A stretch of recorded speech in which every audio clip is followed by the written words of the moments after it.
Now, from WYDC TV, this is Big Fox News at 10. Good evening, I'm Marissa Sarback with Big Fox News. 3 people were hurt and 1 man is in custody following a terror attack on New York City's Port Authority bus station. Laura Engel has more from New York. We are New Yorkers. We don't live in fear. The early morning New York City commute thrown into chaos by an act of terror when a man strapped a pipe bomb to himself and set it off in a subway tunnel, flooding it with smoke. The attack happened just below Port Authority, the busiest bus station in the country. Police say the suspect is now in custody. He and 3 others are being treated for non-life-threatening injuries. We are a target by many who would like to make a statement against democracy, against freedom. We have the Statue of Liberty in our harbor, and that makes us an international target. The suspect, 27-year-old Akayed Ullah, is being described as a lone wolf. Authorities say he was inspired by ISIS, though it's unlikely he had any direct contact with the terror group. We actually show that a society of many faiths and many backgrounds can work, and we show that democracy can work, and our enemies want to undermine that.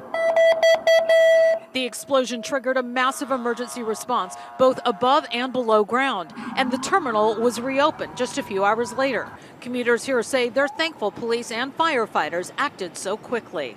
I still feel safe in New York. Things happen all over. I'm not going to change my plans, because of this incident. The White House says President Trump has been briefed on the situation and that Homeland Security is working with the FBI and NYPD on the investigation. In New York, Laura Engel, Fox News. The Arctic League closed its big book today. The organization surpassed its goal of raising $120,000 in record time. The previous record was December 16th, which was set last year. This is the 15th year in a row that the big book has closed before Christmas. The new total record for money raised is $134,584.61. The closing is an effort to encourage the members of the community to consider supporting other organizations that are still raising funds for their charitable causes. Elmira police arrest a man on robbery and weapons charges following a traffic stop. An Elmira police officer was stopped in traffic on Lake Early Sunday morning and recognized Tariq Simmons in the backseat of a passing car. The officer notified another police car and both followed the car before pulling it over. According to police, Simmons jumped out of the car and ran from the scene. He was taken into custody following a brief foot chase. Officers found a loaded firearm while retracing the path of the foot chase. Simmons is charged with third-degree robbery, second-degree criminal possession of a weapon, and resisting arrest. Well, some flurries this morning, but more could be on the way overnight. Chief Meteorologist Chris Summers is up next with your Big Fox forecast. Here's your local stock market update from Big Fox.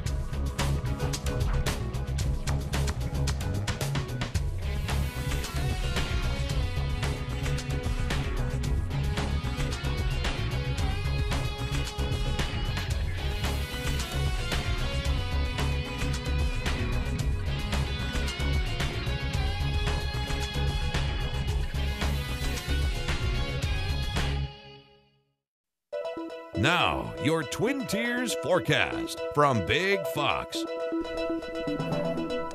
And welcome back, everyone. Taking a look at our watches and warnings out for the area over the next couple of days. We're going to be seeing several inches of snow here in the Twin Tiers, and that's why we have a winter weather advisory in effect for much of Elmira and actually back near Ithaca as well. A little further to our north, though, the areas in pink is actually where we have a winter storm warning, where they could see more snowfall around Syracuse and actually getting closer to the lakes, where they could see a lot more snow here in the next 24 to 48 hours. So taking a look then at our future radar, a little bit of light snow making its way through our area overnight tonight. Have a little break then, but you can definitely see the radar actually showing a lot of blue on the map as we get into tomorrow. So again, a lot more snow in the forecast as we head into your Tuesday. And could see a little bit of this last around into Wednesday as well. Right now looking like about 3 inches or so here in Elmira. So we're going to go for about 2 to 5 in most areas here, especially in parts of northern Pennsylvania and southern parts of New York. A little further to our north, though, again, don't have to go very far to really get into about 6 to 9 inches just to our north, and then actually to about a foot of snow around Syracuse here. And this actually goes in through Wednesday, so definitely seeing it over the next couple of days. And And again, Elmira should see about maybe 2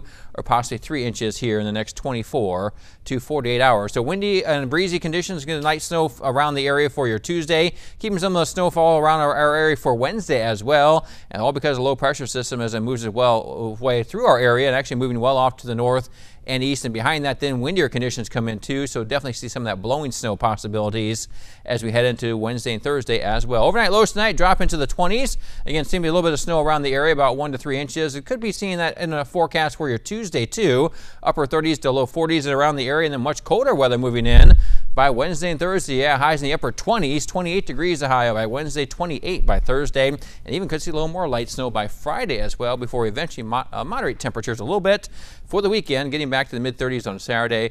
Low 40s returning by Sunday, but definitely have to deal with a little bit of snow here. Again, that winter weather advisory in effect as we head into Tuesday and also Wednesday with those chances of snowfall in our forecast. All right. No, I'm not complaining because I love the snow. We're just talking about that. That's right. But I know some people won't be too happy about that. That's for sure. All right. Thanks, Chris. Well, Santa came to town in Boston Saturday morning using a different red sleigh and wearing a much smaller red suit. About 700 runners dashed through the falling snow as it hit the streets of Back Bay for the 18th annual Santa Speedo Run. The festive runners spread holiday cheer by dressing in Santa hats, red Speedo bathing suits, and other jolly jogging apparel. The race supports the Play Ball Foundation, and it looks like it's a great cause. Yeah, good weather for it too, right? Absolutely. Thanks for joining us on Big Fox News. Have a great night.